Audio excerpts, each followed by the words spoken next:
Hello competitors, आप सब कैसे हैं? आई होप आप लोग सब ठीक होंगे। तो आज है हमारा 30 दिसंबर 2025। तो आज का द हिंदू न्यूज़पेपर में क्या है हमारे लिए वो हम आज देखेंगे। ओके, तो स्वागत है आपका हमारे channel variety of exam pattern strategy academy पे और हमारा टेलीग्राम चैनल है वेब्स एकेडमी 24। तो आइए आज का मुद्दा हम लोग देखते हैं। फर्स्ट मुद्दा हमारा क्या कह रहा है? फर्स्ट मुद्दा हमारा कह रहा है, एक मिनट। आईएनएसबी जो कौंडिन्या है, ये न्यूज में है। क्या है ये? क्या है कौंडिन्या? मतलब आईएनएसबी कौंडिन्या ने अपनी पहली अंतर्राष्ट्रीय समुद्री यात्रा आज प्रारंभ किया है। कहां से? गुजरात के पोरबंदर से ओमान के मस्कट तक ये पहला किया गया है। ये एक्चुअली ऐसा था ना कि मई 2025 में ही इसको भारतीय सेना में शामिल किया गया था। जो क्या है कि मतलब ये अभी जो है गुजरात के पोरबंदर से ओमान तक, जो ओमान के मस्कट तक, ये अपना आज मतलब 29 तारीख को, मतलब कल ही ये यात्रा प्रारंभ किया गया। क्या है आईएनएसवी कौंडिन्या? कौंडिया। ओके, देखते हैं हम लोग।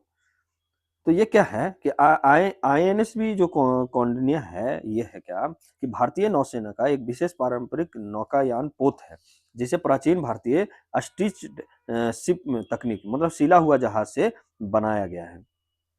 इसमें क्या होता है कि इसमें जो कीलों का ना, धातु कीलों का उपयोग नहीं होता है। ये आधुनिक इंजन के बिना तैयार होता है। इसमें उपयोग क्या होता है कि नारियल जो होता है ना, नारियल नारियल का जो आप ऊपर वाला जो रेशा होता है ना, छाला जो होता है, उससे ये क्या बनाया जाता है, मतलब और एक रेजिन नाम के मटेरियल से ये बनाया जाता है। ओके, उसको सींच कर क्या किया जाता है, जोड़कर बनाया जाता है। इस तकनीक का उपयोग देखिए यहाँ पे लिखा हुआ है। इस तकनीक का उपयोग सदियों पहले भारत के समुद्री जहाज में होता था। यह समुद्र पारंपरिक विज्ञान को भी दर्शाता है। इसका नाम जो है कैसे पड़ा है, प्रसिद्ध हुआ है, मतलब ये आईएनएसवी कौंडिन्या जो नाम पड़ा है वो किस नाम पे पड़ा है? तो प्रसिद्ध एक भारतीय नाविक था कौंडिन्य, ठीक है, ये पर उसी के नाम पर रखा गया था। तो आगे हम लोग देखते हैं और इसकी जानकारी लेते हैं कि क्या है। देखिए थोड़ा सा ये जो इसकी मुख्य जो बातें क्या क्या है इसमें, वो हम लोग जान लेते हैं कौंडिन्या में। तो इसमें क्या है कि यह एक सिला हुआ क्या है, जहाज है। हम लोग जो पीछे पढ़े, जो 5वीं शताब्दी के अजंता जो गुफा है ना, चित्रों में चित्रित एक जहाज के मॉडल पर ये आधारित, मतलब उसी के आधार पे बनाया गया। जो अजंता की गुफा है ना आपका महाराष्ट्र में, औरंगाबाद जिला में, तो वहाँ के ही मतलब जो गुफा में चित्रित एक जहाज का मॉडल है, उसी आधार पर इसको बनाया गया है। और ये अजंता की भित्ति चित्रों जैसे प्राचीन ग्रंथ युक्ति कल्पतरु, जो राजा भोज द्वारा जो 9वीं शताब्दी में इस सब में लिखा गया था, और विदेशी यात्रियों के उन वृत्तांतों से प्रेरित होकर जिन्होंने सिले हुए भारतीय जहाज का वर्णन किया था, उसी से प्रेरित होकर ये बनाया गया है। इसमें क्या रहेगा, इसमें ऐसा क्या है जो हम लोग और देखते हैं कि इसमें क्या क्या है। इसमें शामिल है ना कि निम्नलिखित प्रतीकात्मक रूपांकन शामिल है। जैसे उस समय जो भेरुंडा जो था, कोंकण तट पर जो शासन करने वाले कदम्बा वंश का 2 सिर वाला बाज है। गंडा भेरुंडा जो है, तो वो कोंकण तट पर शासन करने वाला कदम्बा वंश का 2 सिर वाला बाज था। और पालों पर जो सूर्य के रूपांकन है वो किया गया है। धनुष धनुष पर सिंह याली माने पौराणिक शेर का चित्रण किया गया है। हड़प्पा शैली का पत्थर का लंगर है। तो ये सब उस पर जहाज पे उकेरा गया है। ओके, प्रतीकात्मक के रूप में दर्शाया गया है। अब कौंडिन्य के बारे में थोड़ा सा हम लोग जानकारी ले लेते हैं। क्या था ये क्या था, पहली शताब्दी के भीतर एक एक भारतीय नाविक था, जो क्या था, मेकोंग जो डेल्टा जो यहाँ है ना आपका, मेकोंग डेल्टा तक ये करने के लिए जाता था। कहाँ? यमन जो मस्कट है ना, वहां तक जाता था, जहां उन्होंने योद्धा रानी सोमा से विवाह किया था। क्या हुआ था ना सोमा से विवाह के पीछे, क्योंकि वहां पे युद्ध हुआ था सोमा से, ठीक है, वहां के जो रानी थी उनसे युद्ध हुआ था, और उसमें ये सोमा पराजित हो गए थे। उनके बाद ही ये क्या बोल ये कौंडिन्य जो थे, वो कौंडिन्य जो क्या किए थे, विवाह किए थे। और फुनन साम्राज्य जो था ना उस समय, जो अभी आधुनिक में कंबोडिया कहा जाता है, उसकी स्थापना किया और जो दक्षिण पूर्व एशिया का सबसे शुरुआती भारतीय कृत राज्यों में से एक था। मतलब सबसे पहले अगर दक्षिण पूर्व एशिया में कोई शुरुआत किया था, भारतीय राज्यों का निर्माण किया था, तो वो कौंडिन्य का ही श्रेय जाता है। इनका ये एक टंकाई विधि था जिसके द्वारा ही जहाज को बनाया जाता था। तो ये टंकाई विधि कैसा था? तो ये 2000 साल पुराना भारतीय परंपरा की जहाज निर्माण तकनीक है, जो क्या करता था कि अपनी हस्तकला से हाथों द्वारा स्वदेशी मतलब अपने ही देश के सामग्री से क्या करते थे ये, आपका गैर औद्योगिक मतलब बिना गैर औद्योगिक मतलब तकनीक के लिए जाना जाता था। कोई भी इसमें अलग टेक्नोलॉजी, इंडस्ट्रियल टेक्नोलॉजी का उपयोग ना करके इसकी मतलब निर्माण किया जाता था। इसमें कैसे किया जाता था? तो क्या होता था पहले कि सिलाईदार तख्ते का तकनीक था। कैसे? सागौन हो गया, साल हो गया, ये सब जो पेड़ है ना, ये आम की लकड़ी के तख्तों में छेद करके उन्हें क्या-क्या किया जाता था, नारियल का जो रस्सी था ना, से सिला जाता था। फिर उसको जलरोधक बना मतलब जल से मतलब जल इसमें पार न कर जाए, इसलिए ये जलरोधक बनाने के लिए कपास का उपयोग किया जाता था। राल हो गया और मछली के तेल से इसे सील किया जाता था। आगे में इन लोग क्या करते थे, धातु धातु के जो फास्टनरों का उपयोग नहीं होता था। मतलब यहाँ पे कील-उल का लोहे का कील का उपयोग करने वाली यूरोपीय विधि के विपरीत था। टंकाई विधि में जंग से बचने के लिए धातु का उपयोग नहीं किया जाता था। ये क्या है, मतलब अगर धातु का नहीं किया तो ये भारी नहीं होगा, हल्का था, इसीलिए अधिक लचीला था और मरम्मत करने में भी आसानी होता था। और यूरोप का विधि जो होता था ना, उसमें टंकाई विधि के विपरीत मतलब लोहे-वोहे का उपयोग किया जाता था। आगे बढ़ते हैं हम लोग। और क्या था? इसका अद्वितीय निर्माण क्या है कि पहले पतवार का निर्माण किया जाता था, फिर उसमें पसलियाँ जोड़ी जाती थी। जिससे क्या हुआ, पश्चिमी देशों की जो फ्रेम फर्स्ट विधियाँ है ना, उसमें विपरीत होता था। उसका विपरीत इन लोग का पहले पसलियाँ जोड़ा जाता था, फिर इसमें मतलब कील-उल का मतलब किया जाता था। ऊबड़-खाबड़ समुद्र में अधिक लचीलापन और अस्थायित्व मिलता था। इसमें होता था। स्वदेशी सामग्री में क्या था, नारियल की रस्सी हो गया, डामर की राल हो गया, आपका पशु वसा का उपयोग किया जाता था।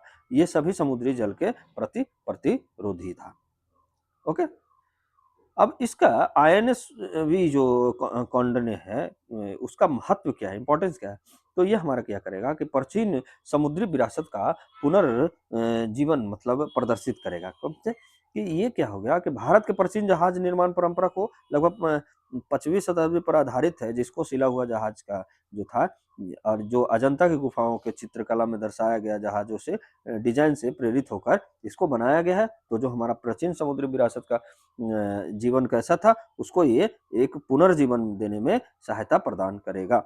ओके, थर्ड में हमारा क्या कह रहा है कि इसका थर्ड दूसरा महत्व क्या है कि भारत दक्षिण पूर्व एशिया ऐतिहासिक संबंधों का प्रतीक भी है के रूप में है, क्योंकि इसका नाम जो है ऋषि कौंडिन्य पर रखा गया है, जो एक नाविक था जिन्होंने भारत से दक्षिण पूर्व एशिया को विशेषकर आपका फुनान हो गया जो कंबोडिया है अभी आधुनिक तथा तक समुद्री यात्रा किए थे। यह प्राचीन काल के सांस्कृतिक और व्यापारिक और धार्मिक संपर्कों को दर्शाता है।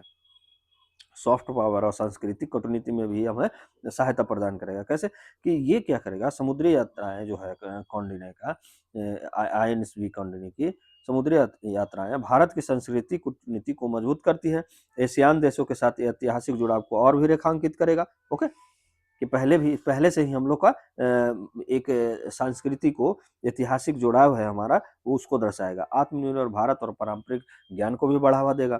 जहाज का निर्माण पारंपरिक तकनीक जैसे लकड़ी के तख्तों से सिलने की विधि से बनाया जाएगा, तो जिससे क्या होगा हमारा पारंपरिक ज्ञान का भी विकास होगा। यह स्थानीय कारीगरों और स्वदेशी ज्ञान प्रणालियों को बढ़ावा भी देगा। ओके, पांचवा क्या होगा ये हमारा, फिफ्थ में क्या है कि नौसेना का विरासत और प्रशिक्षण भी ये देगा। कैसे? भारतीय नौसेना द्वारा संचालित यह पोत नेविगेशन समुद्री इतिहास और साहसिक प्रशिक्षण का माध्यम भी है। नौसेना की विरासत आधारित पहचान को और भी सशक्त बनाएगा। ओके, अब यहाँ पे आपके लिए एक आज का क्वेश्चन लगाया हुआ है। देखिए यहाँ पे क्वेश्चन क्या कह रहा है हमारा, एमसीक्यू, कि आईएनएसवी कौंडिन्य का डिजाइन मुख्यतः किससे प्रेरित है? तो किससे प्रेरित है? सिंधु घाटी सभ्यता से नहीं है, आपका चोल कालीन मंदिर शिलालेख से नहीं है, तो ये अजंता गुफाओं की चित्रकला से है, प्रेरित है। ओके, तो हमारा आंसर हो जाएगा सी। आगे बढ़ते हैं, नेक्स्ट हम लोग देखते हैं आज का नेक्स्ट मुद्दा क्या है, तो डीआरडीओ द्वारा जो हुआ है ना Pinaka long range guided rocket जो एलआरजीआर के परीक्षण किया गया है, जिसको सफलतापूर्वक परीक्षण किया क्या है न्यूज में, defence research and development organisation ने Pinaka long range guided rocket को मतलब जो एल आर जी आर जो 120 है उसका पहला सफल उड़ान परीक्षण सफलतापूर्वक किया, जिसको परीक्षण कब किया 29 दिसंबर 2025 को इंटीग्रेटेड टेस्ट रेंज द्वारा कहां से चांदीपुर उड़ीसा में संपन्न हुआ इसका। आगे बढ़ते हैं, क्या हुआ परीक्षण में क्या हुआ, परीक्षण में Pinaka multiple launch rocket system से लॉन्ग रेंज का मतलब 120 किलोमीटर तक के लगभग गाइडेड रॉकेट का था। इसमें रॉकेट में क्या हुआ, अपनी अधिकतम दूरी उड़ान भरी और लक्ष्य पर उच्च और सटीकता से निशाना साधा। परीक्षण में यूं दिखाया गया कि रॉकेट सभी इन फ्लाइट जो मैन्युवर सही ढंग से काम कर सकता है। ओके, तो ये परीक्षण हुआ हमारा। अब क्या है कि हम लोग पहले जानते हैं कि पिनाका क्या है। तो पिनाका एक जो है ना रॉकेट सिस्टम, पिनाका भारत का स्वदेशी मल्टी बैरल रॉकेट सिस्टम है। इसमें क्या होता है ना कि एक साथ बहुत सारा ये रॉकेट लॉन्चर को अपने मतलब ये ट्रक व्रक पे जो लाद कर रखा जाता है। मैं आपके लिए चित्र नहीं लगा पाया हूँ, लेकिन आप सर्च जब कीजिएगा पिनाका डाल के तो आपको दिखाएगा कि जैसे या ट्रक हो गया आपका आर्मी ट्रक जो होता है उस पर ये भरा रहता है रॉकेट ऐसे ऐसे करके। ओके, तो आप एक बार देख लीजिएगा। तो इसमें क्या है कौन विकसित किया इसको, तो डीआरडीओ ने विकसित किया और भारतीय जो सेना है वो शामिल किया में और भारतीय सेना में शामिल किया गया। प्रमुख विशेषता क्या है, कि किस प्रकार का है, तो मल्टी बैरल रॉकेट लॉन्चर है। डेवलप कौन किया, डीआरडीओ ने, जिसका एआरडी और एएचई आमे एमआरएल जो आदि प्रयोगशाला है वो सब मिलकर किए हैं। लॉन्चर क्या हुआ, 12 रॉकेट को ये मतलब बहुत कम समय में सघन फायर कर सकता है, एक साथ 12 रॉकेट को। नेविगेशन क्या है, आईएनएस और जीपीएस मतलब गाइडेड वर्जन में है। भूमिका क्या है इसका, एरिया सेचुरेशन और प्रिसीजन स्ट्राइक, ये मतलब सटीक मतलब जो है ना इसका सटीकता पर ये मतलब बहुत ध्यान देगा, उच्च सटीक इसका मतलब एकदम दिखाएगा, इसीलिए इसको प्रिसीजन स्ट्राइक बोला जाता है। रेंज क्या होगा यानी वेरिएंट्स क्या है, पिनाका देखिए एम के वन जो 40 किलोमीटर तक जाता है, पिनाका एम के टू जो 75 से 90 किलोमीटर, और ये जो थर्ड वाला जो है पिनाका हमारा, पिनाका जो एल आर जी आर जो 120 किलोमीटर तक ये रेंज इसका है। तो आगे बढ़ते हैं हम लोग, और क्या जानते हैं। अब इसमें जो हुआ है नया वाला जो क्या नया है Pinaka L R G R 120 kilometre 120, ये नाम याद रखिएगा, Pinaka L R G R मतलब लॉन्ग रेंज गाइडेड जो है उसको 120 किलोमीटर तक उसको याद रखिएगा। एक इसमें क्या है, इस रॉकेट में क्या किया गया है ना कि जो गाइडेंस और नेविगेशन कंट्रोल सिस्टम को शामिल किया गया है जो पहले नहीं था, जिससे क्या होगा कि सटीक लक्ष्य दूरी और भी प्रभावी प्रभावी मारक क्षमता संभव होती है ये। और ये जो पुराने अनगाइड आधारित जो रॉकेट से अलग है, जिनका अधिकतम रेंज पहले क्या था 40 किलोमीटर या लगभग जो एम के टू जो था उसका 70 से 90 किलोमीटर था, यानी 70 ही मान लीजिए, तो ये इससे 120 किलोमीटर जाएगा, तो इसकी रेंज भी बढ़ी है। आगे बढ़ते हैं, इसका महत्व क्या है, महत्व क्या है, तो ये हमारा पहला जो महत्व बता रहा है कि सशस्त्र बलों की कार्रवाई क्षमता बढ़ेगी। ओके, लंबी दूरी तक क्या क्या करेगा सटीक, क्योंकि 120 किलोमीटर तक इसका रेंज है, तो इससे क्या होगा कि भारत के ऑफेंसिव और डिफेंस क्षमता दोनों मजबूत होगी। सेकंड में क्या कर रहा है कि मौजूदा सिस्टम से इंटीग्रेशन करेगा, पिनाका एलआरजी को मौजूदा पिनाका लॉन्चर से ही लॉन्च किया गया है, ऐसा नहीं है कि अलग से इसके लिए लॉन्चर बनाया गया, जिससे क्या है लॉजिस्टिक और परिचालन की सहजता बनती है। आगे बढ़ते हैं हम लोग, थर्ड में क्या है इसका महत्व, डिजाइन जो इंडिजीनियस मतलब स्वदेशी तकनीक और आत्मनिर्भरता को भी ये बढ़ावा देगा, क्योंकि यह स्वदेशी सुधार है जो भारत के डिफेंस इनोवेशन क्षमता और आत्मनिर्भरता भारत के लक्ष्य को और भी ये समर्थन दे रहा है और बढ़ावा देगा। आर्टिलरी आधुनिकीकरण करेगा किया, जैसे लंबी दूरी हो गया, सटीक मार हो गया आपका, रणनीतिक बढ़त भी बढ़ाएगा, जैसे सीमा क्षेत्रों में तेज और घातक प्रतिक्रिया भी करेगा, रिएक्टिव रिएक्शन भी करेगा, रक्षा निर्यात को भी ये बढ़ावा देगा। तो हमारा ये आज का सेकंड मुद्दा था, उसका एमसीक्यू देख लेते हैं। पिनाका किस प्रकार की हथियार प्रणाली है? तो ये कैसा है? Multi barrel rocket launch system है। ओके, तो इसका आंसर क्या हो जाएगा? सी हो जाएगा। आज का हम लोग थर्ड मुद्दा हम लोग देखते हैं। क्या है हमारा दूसरा मुद्दा, मतलब नेक्स्ट मुद्दा? DAC gives it's node for defence purchase worth rupees 79,000 crore. Okay, तो इसमें क्या है, खबर क्या है कि डिफेंस एक्विजिशन काउंसिल जो है, जो लगभग कितना दिया है? 79,000 करोड़ रुपया, यानी 79,000 करोड़ रुपया का रक्षा उपकरणों प्लेटफॉर्म की खरीदी को ये मंजूरी दी है। इसको क्या बोला जाता है? एक्सेप्टेंस ऑफ नेसेसिटी, यानी एओएन। तो ये दिया है। तो ये सिर्फ यही देता है, इसमें नहीं मंजूरी देता है। बाकी का क्रिया जो करता है ना, डिपार्टमेंट, अलग डिपार्टमेंट करता है। ओके, ये सिर्फ मंजूरी दे सकता है। तो ये याद रखिएगा। क्या है डीएसी? क्या है आपका? डिफेंस एक्विजिशन काउंसिल क्या है? ये भारत का सबसे उच्च नीति निर्धारण संस्था है, जो क्या है, तीनों सेनाओं के लिए, जैसे थल, नौ, वायु सेना के लिए रक्षा उपकरणों की खरीद को सैद्धांतिक मंजूरी ये देता है। यानी क्या खरीदा जाएगा, इसकी जरूरत है या नहीं, इसका फैसला डीएसी करेगा, डिफेंस एक्विजिशन काउंसिल ही करता है। डीएसी की स्थापना कब हुआ था? 2001 में हुआ था। सिफारिश कब हुआ था? तो ये कारगिल समीक्षा समिति के सिफारिश पर इसको स्थापित किया गया था, जो हमारा 1999 में कारगिल जो वार हुआ था उसके बाद। उद्देश्य क्या होता है कि रक्षा खरीद प्रक्रिया को तेजी बढ़ाना और पारदर्शिता और प्रभावी बनाना इसका उद्देश्य है। डीएसी का अध्यक्ष कौन होता है? थोड़ा सा संरचनात्मक दृष्टि से इसका जान लेते हैं। तो रक्षा मंत्री होते हैं, डिफेंस मिनिस्टर होता है। इसका सदस्य कौन होता है? रक्षा सचिव होता है। तीनों सेनाओं के प्रमुख होंगे। सीडीएस होंगे, चीफ ऑफ डिफेंस स्टाफ होंगे। वित्त एवं रक्षा से जुड़े वरिष्ठ अधिकारी भी इसके सदस्य होते हैं। अब ये हमारे इसकी मंजूरी की विशेषताएं क्या क्या है, वो हम लोग जानते हैं। तो ये है इसकी मंजूरी की मुख्य विशेषताएं। तो एक्सेप्टेंस ऑफ नेसेसिटी जो एएनओ है, यह सैद्धांतिक मंजूरी देता है, अंतिम अनुबंध नहीं है। रक्षा खरीद प्रक्रिया का पहल एवं सबसे अहम चरण, पहला एवं अहम चरण ये होता है। क्या? ये मंजूरी देना। ओके, अब इसमें क्या है आपका? सेकंड में क्या हुआ? स्वदेशी करण पर जोर दिया गया। इससे क्या होगा? जोर दिया जाएगा, अधिकतर खरीद, मतलब जो किया जाएगा, खरीदारी किया जाएगा जो इंडियन मेड ही रहेगा। और खरीद श्रेणी में, मतलब इंडियन श्रेणी में जाएगा। आत्मनिर्भरता भारत एवं मेक इन इंडिया जो है, डिफेंस को बढ़ावा देगा।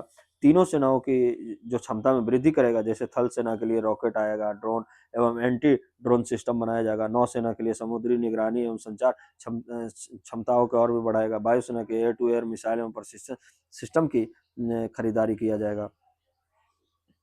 इसमें और क्या है कि फोर्थ में क्या कह रहा है कि आधुनिक युद्ध आवश्यकताओं पर भी फोकस किया जा रहा है। जैसे ड्रोन हो गया, काउंटर ड्रोन हो गया, आपका सटीक मार्क वाला हथियार हो गया, जिसको प्रिसिशन आपका स्ट्राइक कहा जाता है। नेटवर्क सेंट्रिक और इलेक्ट्रॉनिक वॉरफेयर क्षमता भी ये आपका विकसित, मतलब इससे बढ़ेगा।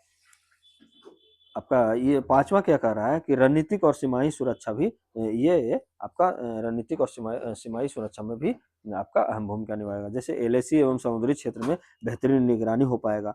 पारंपरिक एवं असममित, मतलब एसिमेट्रिक जो खतरों से निपटने में भी ये तैयारी को और बेहतर बनाएगा। आगे हम लोग बढ़ते हैं। सिक्स में क्या कह रहा है हमारा कि ये क्या कह रहा है, इसके लिए जो छठा महत्व क्या रखेगा? रक्षा उद्योग को भी ये प्रोत्साहन देगा। क्या करेगा कि भारतीय डीपीएसयू को, निजी कंपनियों को, एमएसएमई को ये अवसर देगा। रोजगार एवं टेक्नोलॉजी का भी विकास होगा। सातवां क्या है? आयात जो निर्भरता में हमारा कमी लाएगा। विदेशी हथियार पर निर्भरता घटेगी। दीर्घकाल में रक्षा निर्यातों को बढ़ावा भी ये देगा। एक लक्ष्य जो हमारा है कि हम लोग निर्यात को बढ़ावा देंगे, उसको भी ये अहम भूमिका निभाएगा। अब ये क्वेश्चन है आपके लिए, जो थर्ड मुद्दा का, डीएसी के संबंध में सही कथन को कौन सा है? तो ये अंतिम रक्षा अनुबंध करता नहीं, ये रक्षा मंत्री की अध्यक्षता में होता है। तो ये अध्यक्षता में होता है रक्षा मंत्री। ये केवल आयातित हथियारों को मंजूरी देता है, ऐसा नहीं है। यह संसद की समिति भी नहीं है। तो हमारे लिए कौन सा आंसर हो जाएगा? बी हो जाएगा। ओके, नेक्स्ट चलते हैं हम लोग, अगले मुद्दे पे आते हैं। तो अगला मुद्दा हमारा क्या कह रहा है कि SC pause Supreme Court pause its judgment on Aravalli moots new panel.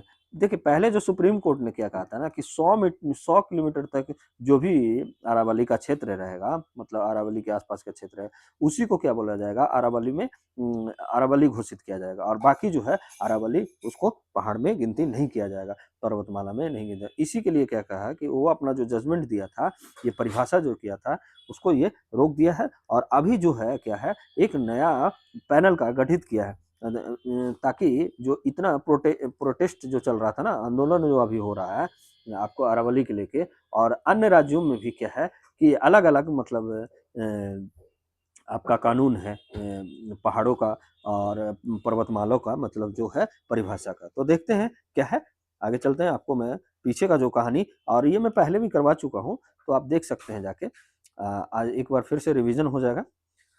तो क्या है, खबर क्या है, सुप्रीम कोर्ट ने अरावली पर्वतमाला से जो जुड़े एक महत्वपूर्ण मामले में अपने अंतिम निर्णय जो को फिलहाल जो रोक दिया है, मतलब परिभाषा दिया था 100 किलोमीटर का, एक परिभाषा किया था, और एक नया विशेषज्ञ जो पैनल समिति का गठित करने का सुझाव दिया। अरावली क्षेत्र वही माना जाएगा, क्या दिया था, जो राज्य सरकार के राजस्व रिकॉर्ड में अरावली पहाड़ गैर मुमकिन पहाड़ के रूप में दर्ज है। यानी 100 किलोमीटर का एक कंसेप्ट दिया था, उसको ये अभी रोक दिया। आगे जानते इसका मतलब क्या हुआ कि केवल वही भूमि अरावली मानी जाएगी जो रेवेन्यू रिकॉर्ड में पहाड़ी अरावली के रूप में दर्ज हो, भूवैज्ञानिक संरचना या परिस्थितिकी को मुख्य आधार नहीं बनाया गया था। ओके, तो आगे बढ़ते हैं। और क्या है, तो सुप्रीम कोर्ट फैसला क्यों रोका, ऐसा क्यों हुआ, तो मुख्य कारण जो है, पहला अरावली की स्पष्ट और वैज्ञानिक परिभाषा को लेकर भ्रामक, जो हम पहले बता रहे थे आपको, और दूसरा क्या है कि अलग अलग राज्यों में विभिन्न कानून है, ये भी मैंने बताया, पुराने आदेशों के क्रियान्वयन में असमानता है, जो पहले जो आदेश दिया गया था उसके प्रक्रिया में ये क्या है, इनइक्वलिटी ला रहा है। तो इससे क्या होगा, संतुलन बिगड़ रहा है पर्यावरण संरक्षण और विकासात्मक गतिविधियों में, तो इसलिए ये रोका गया है। आगे देखते हैं कि और क्या है इसमें। तो नया पैनल की आवश्यकता क्यों है, सुप्रीम कोर्ट का मत है कि केवल न्यायिक आदेश पर्याप्त नहीं होता है, इसके लिए वैज्ञानिक, पर्यावरणीय और प्रशासनिक दृष्टिकोण भी जरूरी होती है। तो नया विशेषज्ञ पैनल जो है क्या करेगा, अरावली की भौगोलिक सीमा तय करेगा, संरक्षण बनाम विकास पर भी सिफारिश देगा, और राज्यों के लिए एक रूप जो दिशा निर्देश तय करेगा। तो ये इसका काम है आपका। अब थोड़ा सा हम लोग जानते हैं कि अरावली जो है, अरावली के बारे में पढ़ते हैं। अरावली पर्वतमाला जो है भारत का सबसे प्राचीन पर्वत श्रृंखला मानी जाती है। ये कैसा है, फोल्ड पर्वत है, पर अत्यधिक अपर्दन के कारण आज निम्न ऊंचाई, मतलब इसमें अपर्दन आ गया, इसके कारण आप देखिएगा जो माउंटेन के बारे में आपको ज्योग्राफी के जो हमारा चल रहा है अभी, एनसीईआरटी बैच जो है आपका 6 टू 12 का ज्योग्राफी, उसमें मैं रात का 9 बजे आपको पढ़ाता हूँ, तो आप जरूर हमारे उस क्लास को ज्वाइन कीजिएगा। और भी 5 क्लास अभी तक हो चुका है, आप जाके वहाँ पे देख सकते हैं कि हाँ किस तरीके से ये पर्वतों का निर्माण होता है, कैसे होता है। ओके, तो ज़रूर आप देखिएगा। और हमारा एमसीक्यू बैच भी चल रहा है आपका, पॉलिटी का भी चल रहा है, जो आपको 5 से 6 बजे के बीच में आपको अपलोड किया जाता है। तो हमारे टेलीग्राम चैनल पे भी जुड़ सकते हैं, वेब्स अकेडमी 24 पर। और हमारे चैनल को प्लीज़ आप कम से कम 1000 सब्सक्राइब का जो हमारा लक्ष्य है, वो आप पूरा करवाइए, ताकि हमें भी मोटिवेशन मिले, और हम आपके लिए और भी अच्छा बेहतर आपके लिए मैं नोट्स बना के और आपके लिए मैं ला सकूँ। आपके लिए जो भी आपकी मांग रहेगा, आप कमेंट बॉक्स में ज़रूर आप अपना क्लास से रिलेटेड प्रतिक्रिया दीजिएगा, वो सब आप दे सकते हैं। ओके, पढ़ते हैं हम लोग। तो ये फोल्ड पर्वत है, लेकिन ये याद रखिएगा सबसे प्राचीनतम फोल्ड पर्वत, ये नहीं कि नवीनतम है, ये याद रखिएगा आपको, ये क्वेश्चन में पूछा जाता है। पर अत्यधिक अपर्दन के कारण कि उसका ऊंचाई जो है कम गया। विस्तार कहाँ तक फैला हुआ, उत्तर से दक्षिण में फैला हुआ। देखिए दिल्ली से हरियाणा, हरियाणा से राजस्थान, राजस्थान से आपका गुजरात तक ये फैला हुआ। कुल लंबाई कितना है इसका, 800 किलोमीटर है। आगे देखते हैं, आगे में क्या है इसका, कि इसका प्रमुख जो सबसे आपका ऊंचा जो अरावली का सर्वोच्च शिखर जो माना जाता है ना, माउंट आबू को, जो राजस्थान में है, कितना मीटर है, तो 1722 मीटर है, 1722 मीटर है। ओके, आगे देखते हैं हम लोग और क्या है, अरावली से निकलने वाली नदियों के बारे में हम जानते हैं। तो नदी कौन सा है, लूनी जो सबसे लंबी नदी है, साबरमती है, बनास है और माही है। ठीक है, माही है। ओके, माही नदी है, याद रखिएगा। ये सब हिमालय से ना निकल के लूनी, मतलब जो अरावली पहाड़ी से निकलता है। लूनी जो है, जो सबसे लंबी नदी है, साबरमती है, बनास है और माही है। ओके, अब इसका थोड़ा महत्व जान लेते हैं, भौगोलिक एवं पर्यावरणीय महत्व क्या है अरावली का। तो मरुस्थलीकरण को ये रोकता है। ये थार मरुस्थल के पूर्व की ओर फैलाव को ये रोकता है। जो जैसे थार है ना, तो उसका जो वेस्ट साइड है उसको वो और भी फैलने से ये रोक रहा है। कौन? ये आपका अरावली पर जल संरक्षण भी करता है। वर्षा जल का भूजल मतलब जो ग्राउंड वाटर है ना, उसको रिचार्ज कर देता है। कई नदियों का उद्गम है, अभी भी देखिए साबरमती हो गया, लूनी हो गया, आपका बनास हो गया, माही हो गया, ये सब कहाँ से निकलता है? तो अरावली पर्वत से निकलती है। थर्ड में क्या है हमारा, ये क्या करता है, जलवायु संतुलन भी करता है। दिल्ली एनसीआर के लिए जो है आपका ग्रीन लंग का काम करता है। ओके, मतलब हरित फेफड़ा की तरह काम करता है ये, याद रखिएगा। चौथा में क्या है कि जैव विविधता को भी ये बढ़ाता है। शुष्क एवं अर्ध शुष्क पारिस्थितिकी तंत्र, वन्य जीवों का आवास भी ये है। और इसमें जो वर्तमान में चुनौती आ रहा है, मतलब समस्या क्या आ रहा है, क्या समस्या आ रहा है? तो इसमें समस्या जो आ रहा है ना, अवैध खनन हो रहा है, शहरीकरण एवं निर्माण की प्रक्रिया बढ़ रही है, वनों की कटाई हो रही है, जल संकट में आ रहा है, प्रदूषण बढ़ रहा है एनसीआर क्षेत्रों में। ओके, तो ये इसके चुनौती भी हैं। अब यहाँ पे मैं आपके लिए क्वेश्चन लगाया हूँ। एक तो आपके लिए लगाया हूँ मेंस का। तो अरावली पर्वतमाला का पारिस्थितिकी महत्व बताइए तथा इसके संरक्षण में आने वाली चुनौतियों पर चर्चा कीजिए। 150 शब्द में लिख के हमारे वेब अकेडमी 24 पर आप इसको सबमिट कर सकते हैं। और आइए आज का जो क्वेश्चन है वो हम लोग देखते हैं, एमसीक्यू इसका। तो एमसीक्यू बोल रहा है, अरावली पर्वत के संबंध में निम्नलिखित कथनों पर विचार कीजिए। क्या है फर्स्ट में, यह भारत का सबसे प्राचीन पर्वतमाला है। सही है, अभी पढ़े हैं। यह एक नवीन मोड़दार यंग फोल्ड पर्वत है, तो ये नहीं है। ये हमारा कैसा है, प्राचीन जो है आपका पर्वतमाला है। गुरु शिखर इसका अरावली का सर्वोच्च शिखर, तो ठीक है, माउंट आबू गुरु यानी गुरु शिखर जिसको बोलता है राजस्थान में, तो ये है। तो हमारा एक और 3 हो जाएगा, तो इसलिए आंसर हो जाएगा हमारा बी। तो क्या आपको आज का क्लास कैसा लगा? आप कमेंट बॉक्स में ज़रूर आप जाके अपनी प्रतिक्रिया दे सकते हैं और अपनी मांगों को रख सकते हैं। और लाइक कीजिएगा और ज़्यादा से ज़्यादा लोगों के पास शेयर कीजिए। और प्लीज़ सब्सक्राइब कीजिए। जो हमारा 1000 का लक्ष्य है वो 1K का, वो कम से कम आप पूरा करवाइए। तो आज के लिए बस इतना ही। आपको 5 से 6 बजे तक आपको ये मिलेगा, आपका एमसीक्यू मिलेगा पॉलिटी का, जो टॉपिक वाइज हो रहा है, जिससे आपको टॉपिक के साथ साथ कंसेप्ट भी आपको क्लियर होते जा रहा है। तथा आपको एनसीईआरटी का क्लास आपको मिल रहा है आपको शाम का 9 बजे, आपको ज्योग्राफी का, तो जिसका आज क्लास नंबर लेक्चर नंबर 6 होगा। ओके, तो आज के लिए बस इतना ही। Have a nice day. तो चलते हैं, थैंक यू, जय हिंद।